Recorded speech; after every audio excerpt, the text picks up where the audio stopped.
আমি গত একটা ভিডিওতে আপনাদের বলেছিলাম যে আমার একটা ব্যাংক অ্যাকাউন্ট থেকে প্রায় 5,000 রিয়ালের মতো হ্যাক করে নেয় হ্যাকাররা। তো আমি সেই টাকাটা উদ্ধারের জন্য অনেক চেষ্টা করতেছি। টাকাটা উদ্ধারের জন্য প্রথমত আমি ব্যাংকে যাই।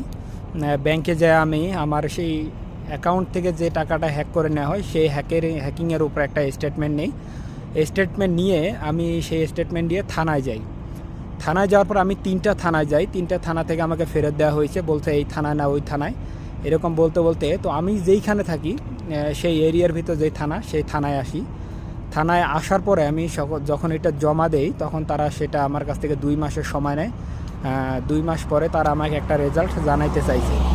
তো আপনাদের সৌদি আরবে যাদের এইভাবে ব্যাংক অ্যাকাউন্ট হ্যাক হবে এবং ব্যাংক থেকে টাকা উধাও হয়ে যাবে, তারা অবশ্যই প্রথমে ব্যাংক স্টেটমেন্ট নেবেন এবং ব্যাংক স্টেটমেন্ট নেওয়ার পরে আপনারা থানায় যাবেন। থানায় যে একটা জিডি করবেন। তো ইনশাল্লাহ আপনাদের